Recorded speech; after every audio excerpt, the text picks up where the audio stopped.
Good evening. How is everybody this evening? It's good to see everybody here. We're glad that we could be with everyone this evening. We'd just like to take a moment and before we begin our study, we're going to want to bow our heads and ask for guidance as we move forward. Dear Lord, thank you for allowing us to be here this evening. As we continue to work through some of our audio issues, please be with us and guide us and help us to do your will. In your name we pray, amen. So, we are here this evening and we are going to start in with our Ask the Archaeologist episode 4 questions. These questions have either been asked throughout the week, come in from phone calls, from individuals that have emailed or texted, or that have come from discussions that have been going on online. So for our first question this evening, what we are going to do is we are going to answer the question of how tall were people before the flood? This was a question from RA. So we're going to look at the Bible for our answer because we don't have any specific numbers to give on actually how tall people were prior to the flood and during Abraham's day. But we can guesstimate. So, during one of our guesstimations, the first thing that we're going to do is we are going to look at Genesis 7:20. Genesis 7:20 tells us how tall the floodwaters were during the flood. This is going to give us an idea of the maximum height because God wasn't going to have people say that they stood on top of Mount such and such and they weren't on the boat and they were able to survive the flood by standing on top of this mountain. So the Bible gives us information, and the information that is in the Bible tells us that the waters were 15 cubits. 15 cubits is 25.75 feet. So just under 26 feet. And it looks like we've got two lives happening at the same time. So let me adjust that real quick. There's always going to be a technology glitch as we continue to work on our programs. So let me go in and we are going to edit those. So if you just bear with me for a moment while we get that squared away. So it will be just a moment while we get those squared away.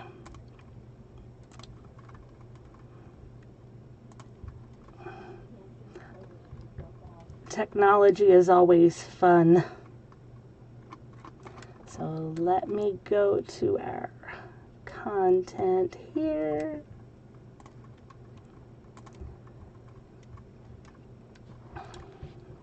And see if we can't straighten out these two live feeds going on at the same time. I didn't even realize that that was a thing that could happen.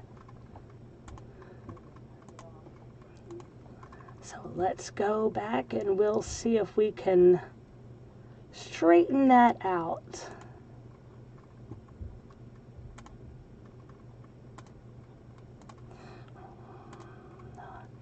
You might want to go ahead and someone is saying that if you log off of the program and then log back on, you will be able to hear the audio. So go ahead and we will try that. I'm also going into YouTube settings and we're going to see about correcting these. That's what I get for trying to schedule streams in advance. There's always going to be something. So we will just get rid of these pre-scheduled events and hopefully that will work for everybody. Unfortunately, that didn't work this time, but we've got it working again. All right, so hopefully that corrected all of the technological issues. And let's get back to our slideshow. Okay, so 15 cubits is 25.75 feet. Now, that is quite the height. If we're thinking in terms of ancient peoples and giants, there's been a lot of discussion going on the past 2 weeks about giants and Nephilim that's been popping up on both religious and non-religious channels. When you're looking at some of the information that's coming out, you have people that are saying, people could have been 50 feet tall and 30 feet tall and 100 feet tall. And I kind of sit back and let's let the Bible be our guide. The Bible says that the floodwaters were to destroy everything, and the floodwaters were just under 26 feet tall. So I'm not going to imagine that there's going to be somebody that is taller than the 25.75 feet. That doesn't seem like something that God would have allowed to happen. One of the reasons that I think we're about at that limit actually goes back to this feature. This is called Goliath's Footprint. It's in South Africa. The reason that they call it Goliath's Footprint is they don't believe that Goliath, the giant, actually made this footprint. However, the footprint itself is so large that they named it Goliath. This footprint is about 3.5 to 4 feet in length, depending on where you start measuring, but you can clearly see toe imprints where the arch was, the fact that there's mud that was squished between the toes, and here is an outline of where that footprint actually is to give you a better idea of exactly what this footprint looks like. This would have, if we're looking at the ratio of feet today, this would have belonged to somebody anywhere from 18 to 23 feet in height. Do I think the 23 feet? No, I do not think the 23 feet. However, I do think that 18 is a reasonable guesstimation for the people back then.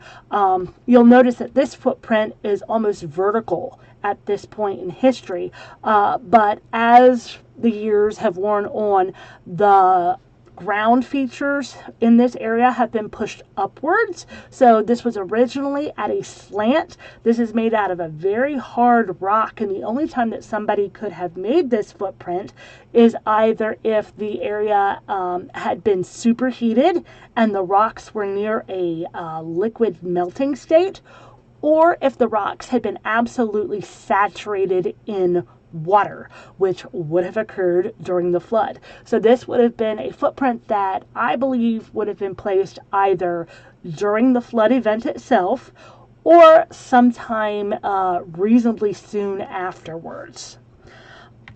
If we're looking in the Bible, we're seeing giants like King Og. Now, King Og, if you're not familiar with him, we see him mentioned in relation to the Israelites as they're coming into Canaan. And Moses mentions him. If we are looking at King Og, it says his bedstead, which can be also translated as sarcophagus. It was 9 cubits by 4 cubits. When you put that into measurements for today, that means that it was actually 15 feet, 5.6 inches long, and almost 7 feet wide. Modern coffins are only 7 feet long. They're 2 feet 4 inches wide. Modern twin-size bed, that's 6 feet 3 inches long. So this gives you some sort of an idea on just how large King Og was. And he was such an anomaly that they were actually going to visit his sarcophagus and bedstead that was made of iron, which is a very strong metal that they said didn't exist at this time, which is a conversation for another date. But they actually were using iron at this particular time, which is only about 850, 900 years-ish after the flood. So he is called the last of the great giants, and his coffin, 15.5 feet in height. So that is just coming down from the flood. So I can easily see people, 800 some years prior that are still somewhere around, 15, 18, maybe even 20 feet in height. But nobody would have been, in my opinion, taller than 25. And also, if we look at Noah's Ark itself was only about 51 feet tall, and it had 3 levels. So no man would have been taller than 51 feet in height. So these guesstimations that people are saying, oh, they were 100 feet tall, they were 1,000 feet tall before the flood, those are really laughable. There's no evidence in the Bible or in archaeology to support those claims. However, somebody being under, 25 feet tall, that is totally feasible. So I hope that answers the question on kind of how tall people were before the flood. We don't have any exacts, but a good guesstimation. Our next question for the evening is there any evidence that snakes had legs or wings prior to the fall? This was a question asked by SD. There is some really interesting information about this. And yes, we do have information. So our first clue is going to be found in Genesis 3:14. If you're not familiar with Genesis chapter 3, Genesis chapter 3 comes right after creation, and this is when the first couple is tempted. And they do not succeed in their mission, and they eat of the fruit. And God comes down, and God issues a series of curses. And the curse upon the serpent was, upon thy belly shalt thou go.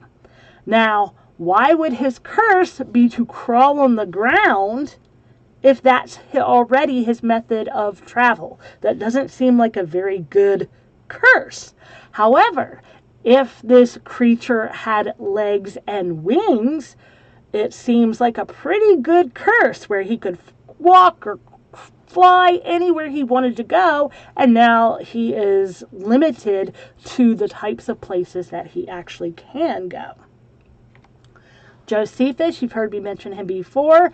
It was of the opinion of the culture in Jesus' day that, quote, the snake was deprived of his feet and poison put in his mouth, because it was with his mouth that the poison of sin spread. This is what they were teaching during the days of Christ. And here we have a specific mention of feet. So do we have any actual physical evidence rather than, just hearsay from people writing down stories and traditions? So for our physical evidence, I would like to introduce you to this fossil. This is a fossilized snake. Now, this snake skeleton is very, very interesting because of, when you zoom into this area here, this little limb right here.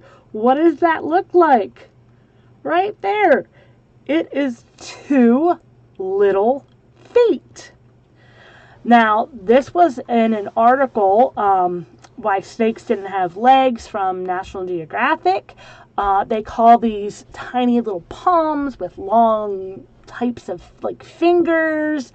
They say that, they look similar to the feet of sloths and some climbing birds, and they can't figure out, why this snake would have it. And they've seen it on some other snakes, but they can't quite figure out why that doesn't work. And then they started doing some research, and they discovered a gene that they call the sonic hedgehog gene, which, when it is actually flipped on, or when it's activated, it causes snakes to actually have limbs.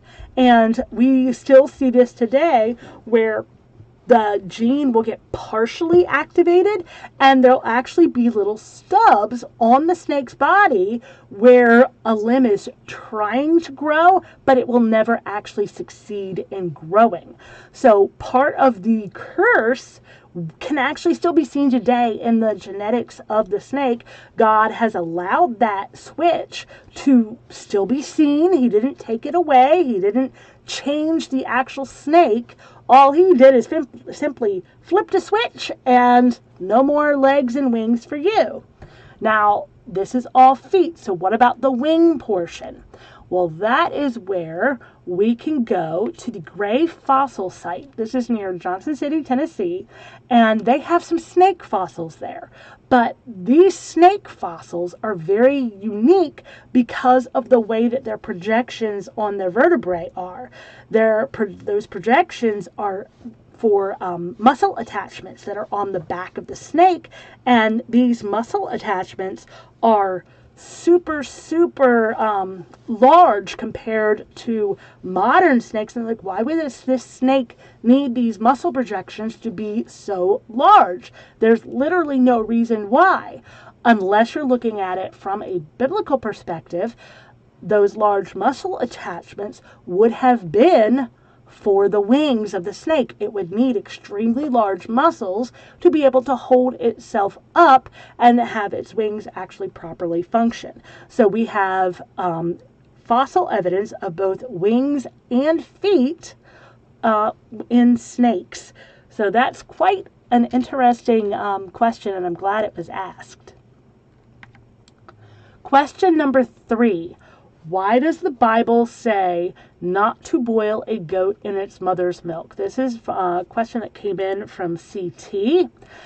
If you are wondering, where does this ever happen in the Bible? Where is this command? It's actually given 3 different times. Exodus 23:19, Exodus 34:26, and Deuteronomy 14:21. Now, one of the reasons why, there's several ideas of thought on this. One of them is the fact that it's just plain old cruel to kill something in the very thing that was meant to sustain it. If you go to Proverbs 12:10, it says that a righteous man regardeth the life of his beast, but the tender mercies of the wicked are cruel. And the milk and the honey was the promise that God had given them. It was to sustain life. It was to bring new life to their society. And in using that very item to bring death, it was showing a contradiction to that promise. It was turning it backwards and symbolizing death instead. It's also a command that was believed to counter Canaanite fertility and land cultivation rituals. If you look at Ellicott's commentary, it says that it was a superstitious practice that was customary at the close of the harvest, when a kid being then boiled in its mother's milk with magic rites, and the milk was then used to sprinkle the plantations and the fields and the gardens in order to render them more productive in the next year. So this can be interpreted as a deviation of the actual Passover ceremony that the heathen Canaanites were performing as part of their ritualistic practices. Now, a lot of people said, there's no proof of that. That's just, somebody's idea. But when you go and you look at Tel Shamra, which is ancient Ugarit, this is a city that is found in Upper Syria near the coast of the Mediterranean Sea. This is an image of the city. What's interesting is this city believed in the worship of El. El was considered the father of all of the gods.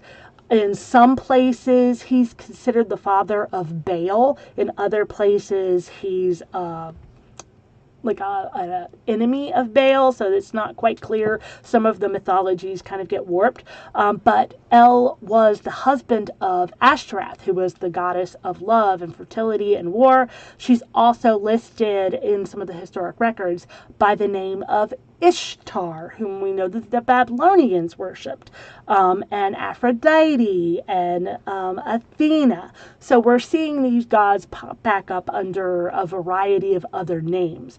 But at this location, there is a tablet that they discovered that is called The Birth of the Gracious and Beautiful Gods.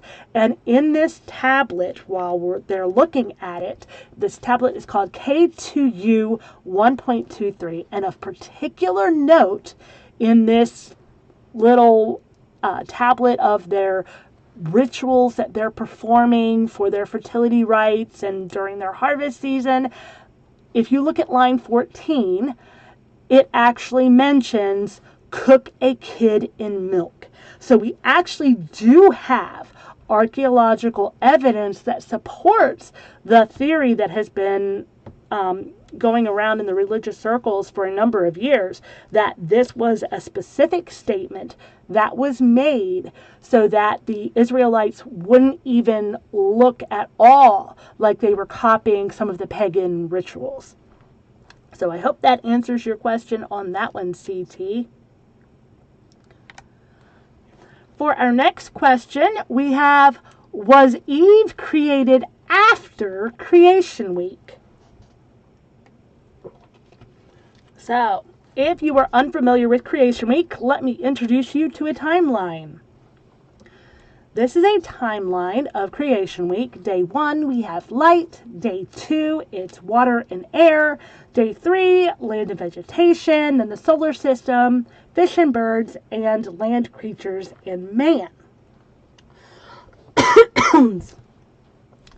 Genesis 1, verses 1 through 31, and Genesis 2, 1 through 3 give an account of creation week. It tells what was made each day, and God saw that it was good. This is a full recounting, but it's not really a full recounting because there's lots of little details that were not specifically given. We know a general focus of what was given, but we don't have the absolute positive, very specifics until we get to Genesis 2.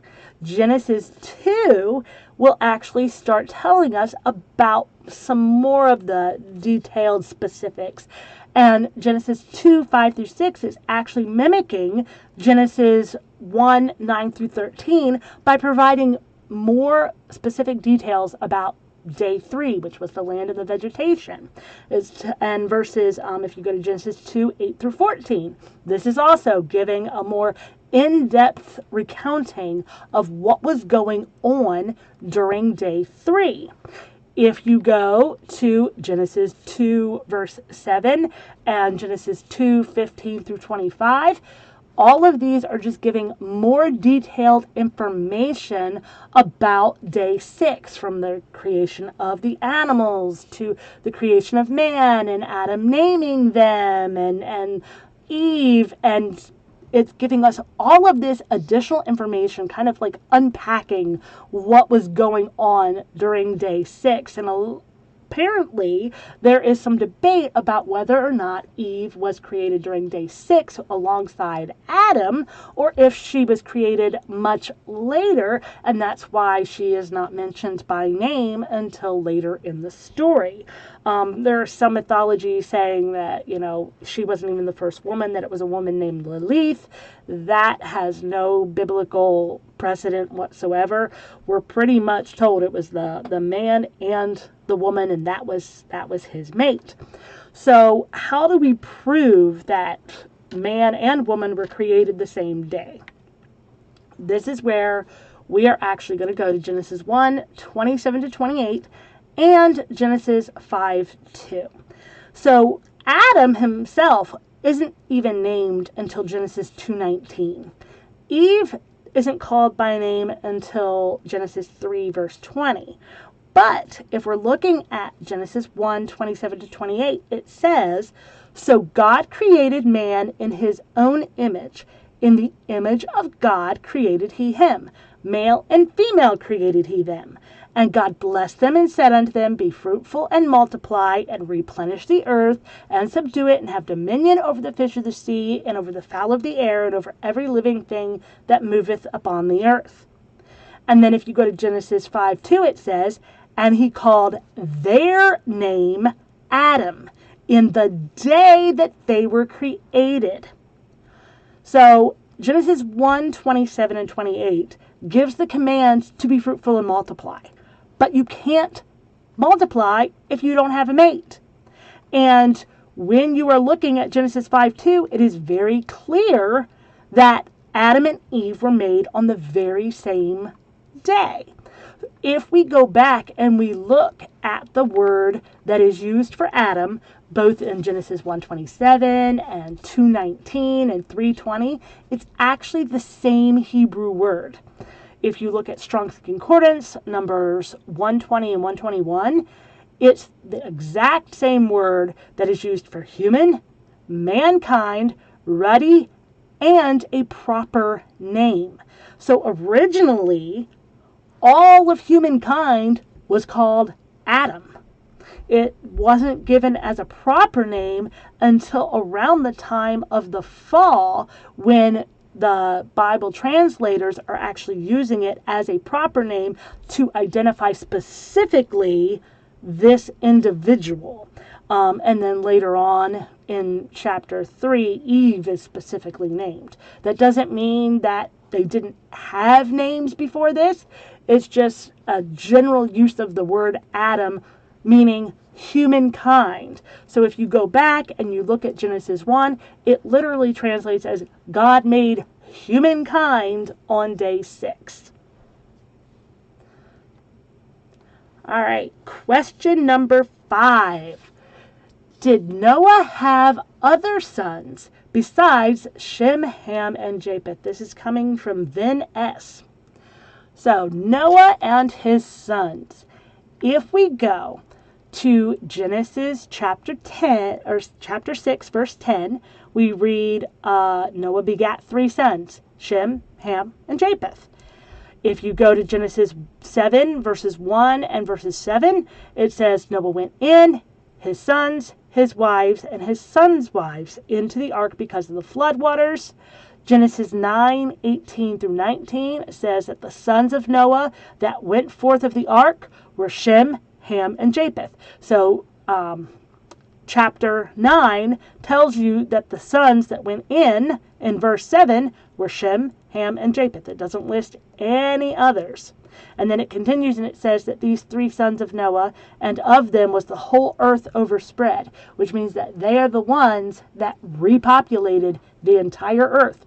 Everybody alive today come from Shem, Ham, or Japheth. Chapter 10 of Genesis actually provides the table of nations listing these men. It's a list of 70 men, and when we're looking at this list, there are only 3 sons of Noah that are on this list. And 1 Peter 3:20 and 2 Peter 2:58 says that there were 8 souls on the ship. Hebrews 11:7 says that by faith Noah, being warned of God of things not yet seen, moved with fear and prepared an ark to the saving of his house. So everybody that Noah had, all of his children, were on the ark when the flood occurred.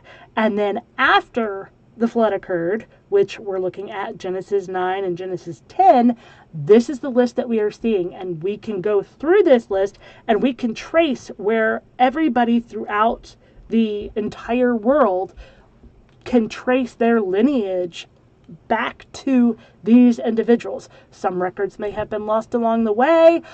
Some names may have been altered because, of course, we have the Tower of Babel incident that is right down here around the days of Peleg.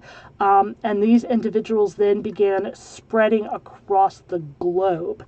And we can see some of these names seem very familiar, like Canaan. This is the son that settled the land of Canaan. Mizraim, actually, he settled what became known as Egypt. and the Mizraimites, and they eventually took the name Egyptians. The Philistines are listed. They started out with one name, and that name changed as time went on to become Philistine. So we can see all of the nations that are in the Bible, the Magi. This is the group that became the Persians because they were the Medes, and then the Persians took over that area. So the Magi, his area, we now know it as Persia. So we can go through and we can trace all of these individuals throughout the Bible. It's a very important list when we're actually trying to trace who went where and looking at the archaeology and the history, because societies would take over other societies, those records would be lost. But if you're looking at this list, you can kind of go through and look, okay, well, this one, we know that he settled here, and we see them interacting with this group over here, so we know approximately at what time frame they're still living in this region. So when we get to a layer of artifacts that don't quite match the layers that we've already dug, we can say, oh, well, maybe we're looking at two different societies now. Maybe we're seeing a crossover between when the one society came in and took over the other, and it gives us some type of a guide to follow when we're trying to put together the puzzle that archaeology actually is. So now we've actually come to the point of our program tonight where we're going to answer the live questions. So if you have a biblical question that you would like to have answered, now's the time to pop that in the chat, and we can discuss it or put it on the list. If it needs a more researched answer, we can put it on the list to have as one of our featured questions for next Friday night. And also want to remind you that we will be doing the second part of our archaeology files, that we will be continuing the discussion of Noah's Ark. That will be tomorrow night at 6 p.m. Eastern. So mark your calendars for that. We'll be picking up where we left off. Last week we talked about the mythology surrounding Noah's Ark and the flood. We talked about some of the different expeditions that have been looking for Noah's Ark, possible locations that it landed. Now we're actually going to be looking at some physical evidence, and that will be really, really fun, and I hope you can join us tomorrow for that live program, or join us afterwards. The program will be live under the live programs tab on our YouTube channel. And if you're not seeing it there, for some reason, if that gets cut off, it will be on, I will go back and I will post it as an actual video to our YouTube channel. So be sure to check that out. Okay, so we have a question from Megan. It says, Genesis 2:15 says, and then the Lord took the man and put him in the Garden of Eden to tend and keep it. So God made Adam outside of the garden and then put him in it. Yes, so God did make Adam outside of the garden. So when we're looking, let me pull up my slides of potential locations for the Garden of Eden. Because that's the question of, where is this garden? And you can think of the region as like a province and a location. I think we went over this at one point, but I'm going to refresh you. Eden means delight or pleasure. So it was an area of delight. God delighted to put them in this location. We know that the garden was in the east portion of this region. So if we're looking at, say, the United States, Eden, we can we can say, hey, this is the equivalent of a state. So we're going to put, West Virginia here. So here we go, and the garden is in the east. So we're going to put this over, near the Maryland border. And then we know that Cain, when he got kicked out of the area that he was living in, which would have been near the garden. They got kicked out, but by all accounts, they stayed in that general vicinity. He, after he killed Abel, got kicked out of that region, and he had to go east. So if you're, picturing the United States, hey, okay, you have, West Virginia would be, Eden, and then he got kicked out. He had to go east, and now we're at Maryland, and then this is all taking place over in the Middle East, and one of the clues would be where the rivers actually are. We know the Tigris and the Euphrates originated in the Garden of Eden, so if we are looking at this map here, the Garden of Eden would have been somewhere near where these two rivers originated. Now, why do I say this? Because, hey, we went through the flood. Didn't all of the geography change? How do we know that these are still the same rivers? Because we're looking at who is writing the book of Genesis. Moses is the one who is writing the book of Genesis. He is not writing to the people prior to the flood. He is writing to the people after the flood, and he is using terms and land formations and land maps that they would have been familiar with. So when Moses is saying, hey, the river Euphrates and the Tigris River, these are rivers that the people at the time of the Exodus would have been familiar with. And so as we're looking at these rivers, we see the Euphrates River originates in this area. The Tigris River originates over here. There's a potential that the Aras River was one of the other two that are mentioned. And this is the Halys River that makes almost a circle going back. It originates over here into the Euphrates, and it almost forms a complete circle before it exits into the Black Sea. And we do know that the one river that is mentioned actually means circular. So this would have been a good idea. So to go back to the original question that was asked, God did make Adam, so he made him in the region of Eden. So we can think of the region of Eden being somewhere in this vicinity, somewhere in Turkey, and the garden itself most likely would have sat right around this area of eastern Turkey going into Georgia and Armenia and Iran, which just so happens to be the area where Ararat is, for Mount Ararat, which is very famous because Mount Ararat is where Noah's Ark landed in that general vicinity. So he kind of put them right back where they were at the beginning of everything. So the garden itself probably originated around this region. Not to say that, that's 100%, but based on all of the clues that we have from the Bible, there are additional clues such as some of the minerals and flora and fauna that is mentioned that pertains to the garden itself. But yes, I see a question. It says, wasn't Jerusalem called the navel of the earth because Adam was made there?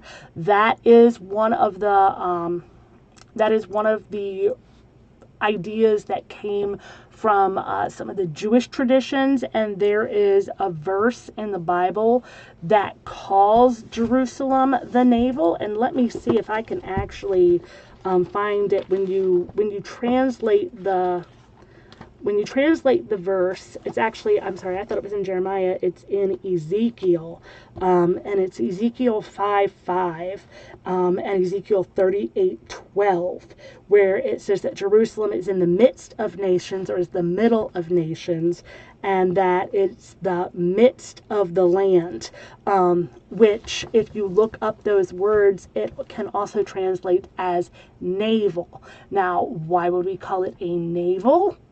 We would call it a navel because that is what connects a child to a mother. And so the idea from the traditions is that Adam would have been formed in the area, in the general vicinity of Jerusalem, and then the garden itself would have been placed up in the Turkish region near Mount Ararat. Figure the Nile Delta because the river flows from there. That is an interesting point. A lot of people, because one of the rivers is called the Gihon, and a lot of people have equated the Gihon with the Nile. It's everywhere you look, they're like, oh, that has to be the Nile, that has to be the Nile, that has to be the Nile. The interesting point with the Gihon River being the Nile is it flows in the opposite direction. So the Euphrates River and the Tigris River, they originate in this vicinity and they flow south. So they start in the north and they flow south. But when we are looking at the Nile River doesn't start at the Mediterranean Sea and work its way south. It actually originates much further south in Africa, and it works its way down through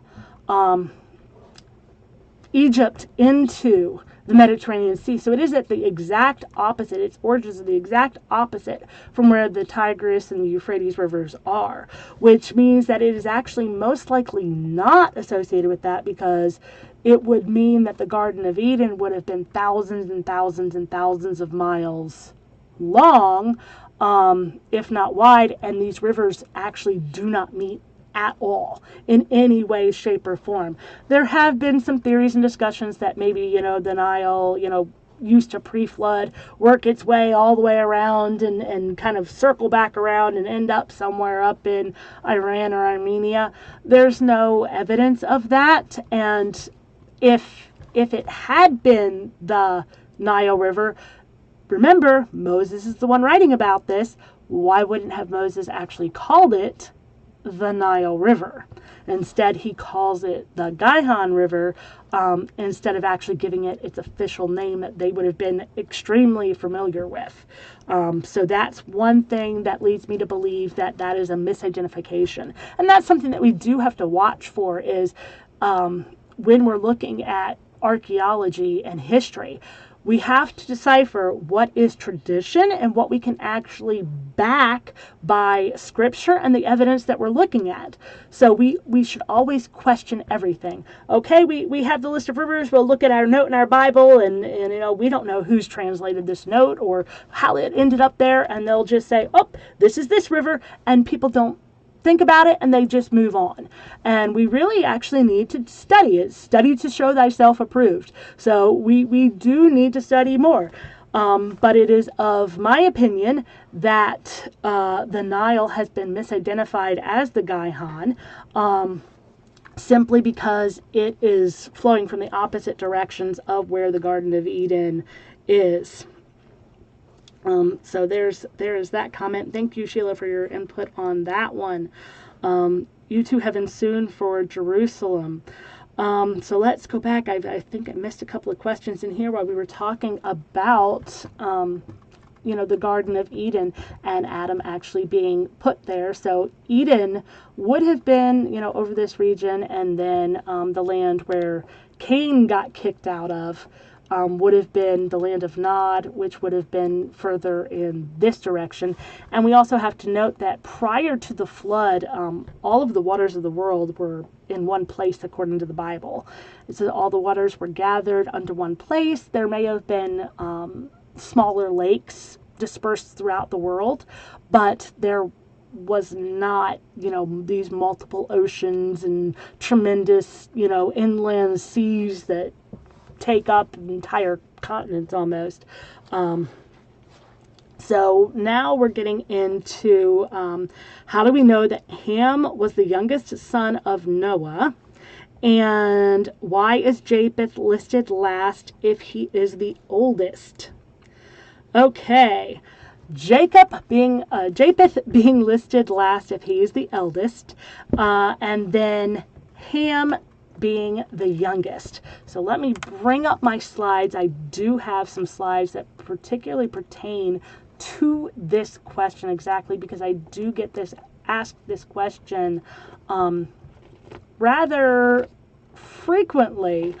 So to answer the question, we have to go back to Genesis chapter 11.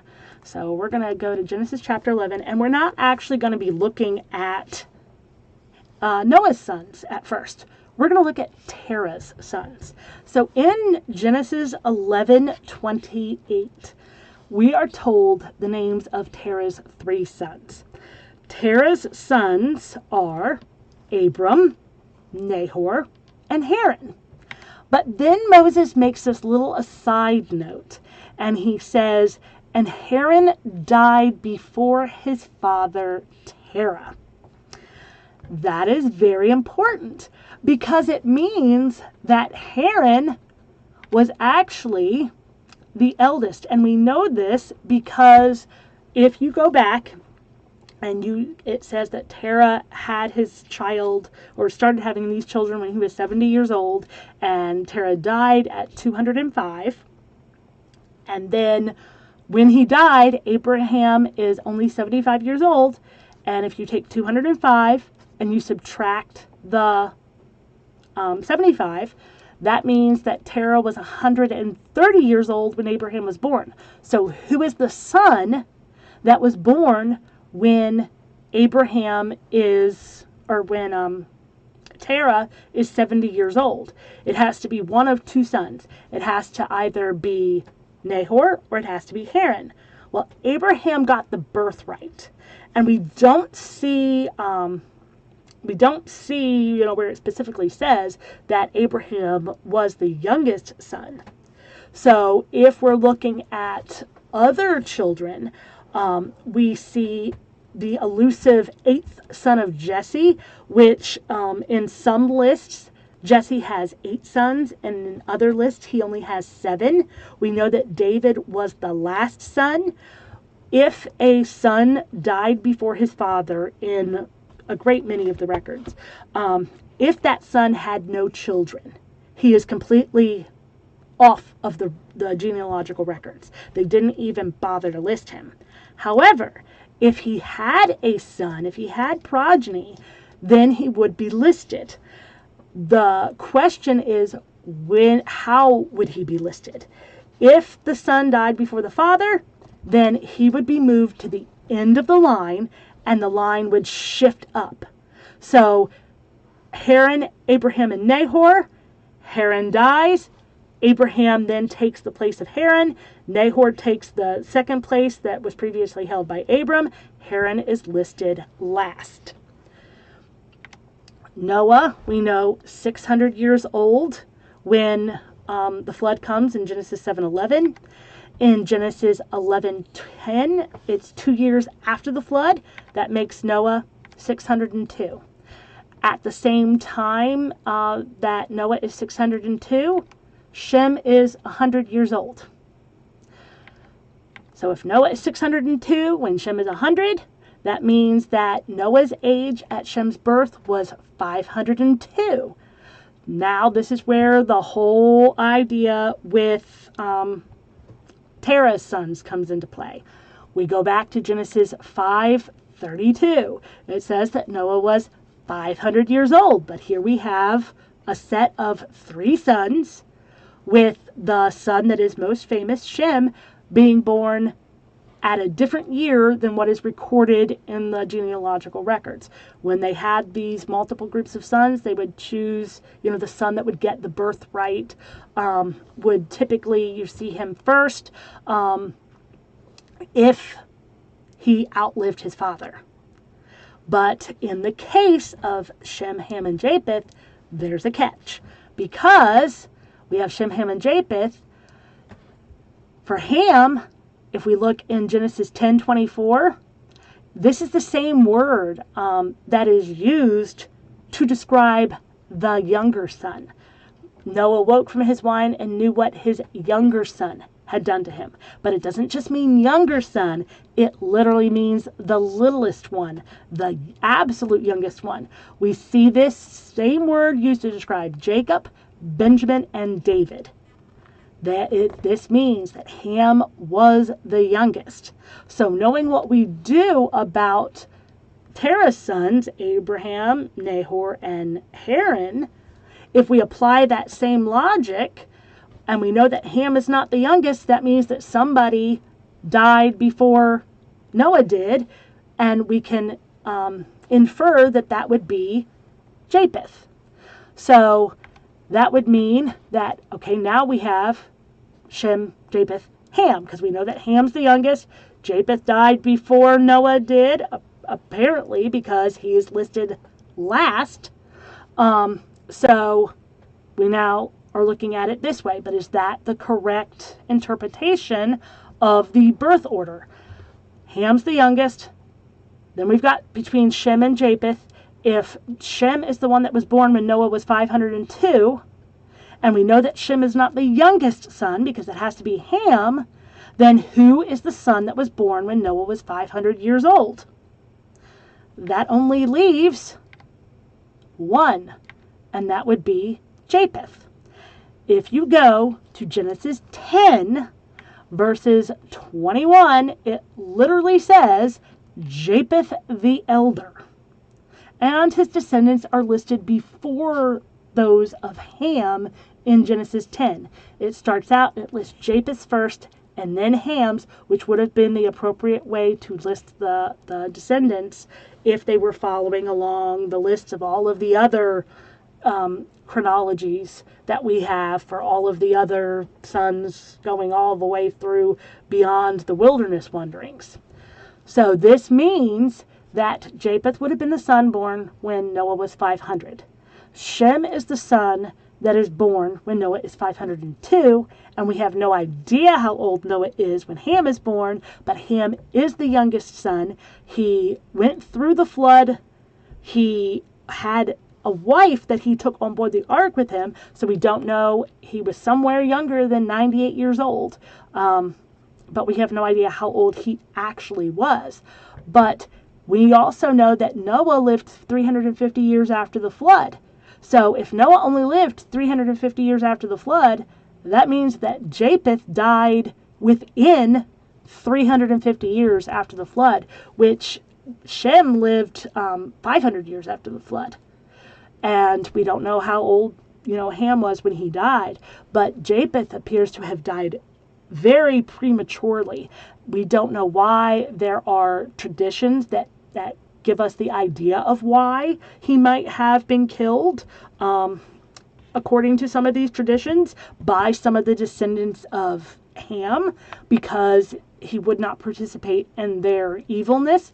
Some of the traditions sort of indicate that it had to do with Nimrod and the Tower of Babel, because Japheth and Shem would not participate with them, and Shem was then forced to go through and avenge his brother's death, which goes back to a story that we read in the book of Judges about a woman that was abused, and what happened to her is the same thing, very similar thing that happened to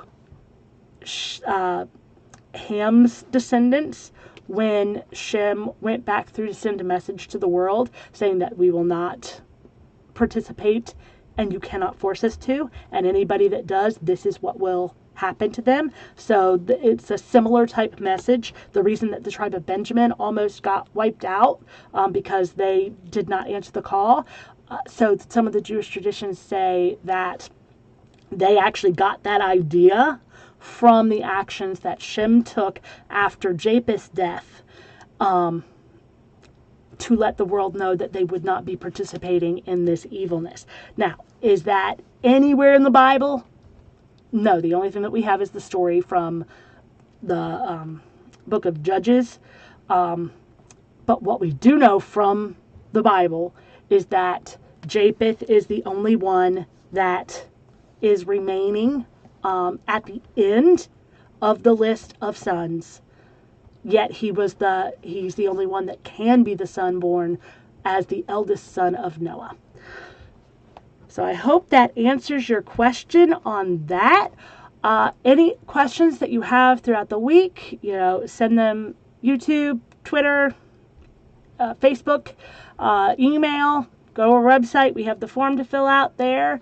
We will go over all of these questions as a group. Love your input. Thank you so much for everybody for participating, and hope that you can join us tomorrow. And until then, God be with you.